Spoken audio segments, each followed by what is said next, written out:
Hello there, Matt Ely here with another video for my Quality of Life Conversations group. I will be talking today a little bit more about the high intensity training. I made a video on this a while ago and I haven't filmed one for this group in a bit, but another one here this evening.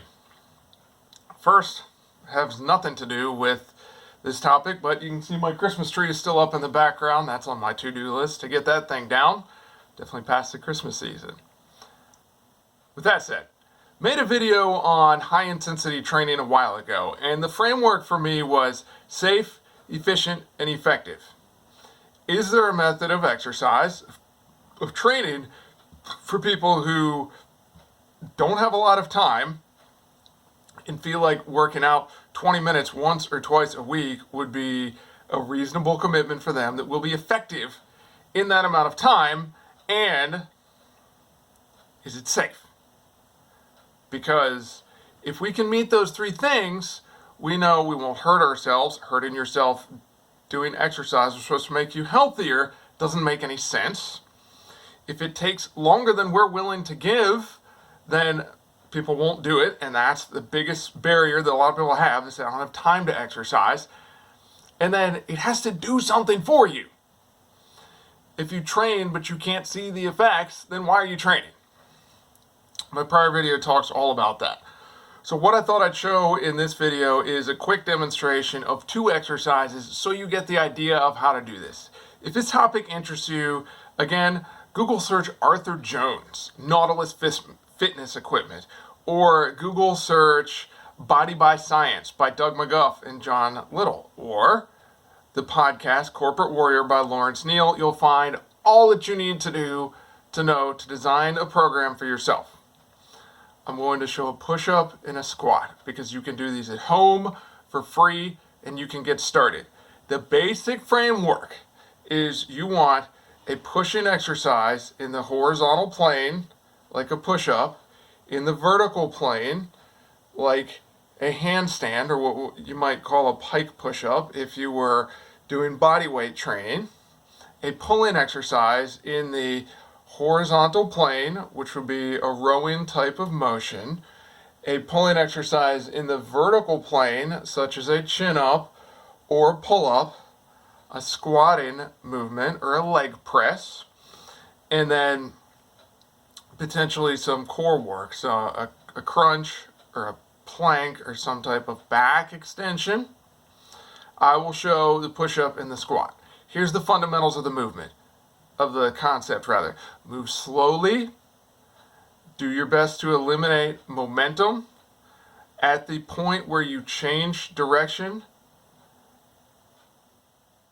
gently pause and re-engage, but do not lock out. So I'll turn here. If we lock out our joints, we transfer the tension from the muscle to bone and the rest of your structure. We want to keep tension on the muscle the entire time to produce deep fatigue, which produces an adaptive response and has many, many health benefits associated with it. Go to the sources that I've cited to more deeply understand that. Here is a demonstration of the push-up. I won't go to failure because it'll be hard to do that and demonstrate while talking, but I'll show the idea.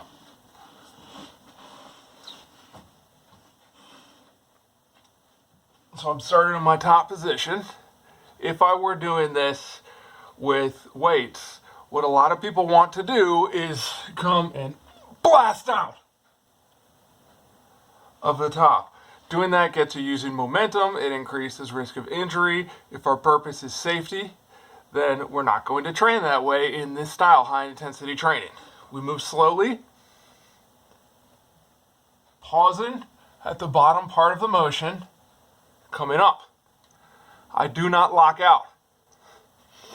I just continue to move slowly. And you will find that even people who are very strong and could do a lot of push-ups, who would go and do their set and bang out fast and talk about how many push-ups they can do, that if they do push-ups slowly like that, particularly pausing and hanging out in the bottom part of the range of motion, will find they're very difficult. Very, very few people can do a 2-minute set of push-ups like that. You take those 5 exercises, if you are using now weights or machines, some kind of chest press, shoulder press, pull down, pull up, chin up, row, and squat or leg press, and do 1.5 minutes or 2 minutes using that style of training on each exercise, it is very challenging and it can scale to any fitness level. Here's the idea of a squat. I'm going to move slowly. I would pause at the bottom. This is where the motion is the most difficult.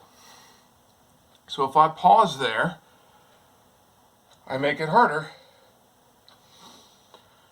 which is the goal of this style of training. I would move like this until fatigue.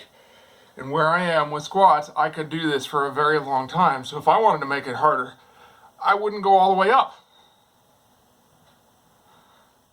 I would maybe move slowly like this. And again, even people who are very, very strong can make squats difficult like this. There's other ways to scale this and make it hard without having to spend a lot of money. So that's a quick demonstration of 2 exercises to get the idea of high intensity training. If it interests you, look up Body by Science, especially because that will teach you all you need to know to begin a fitness program that does not take you a lot of time to implement. Hope that's helpful. Feel free to leave a comment. More videos coming. I think that the next topic I want to address is nutrition. Make it a great day. Until the next one.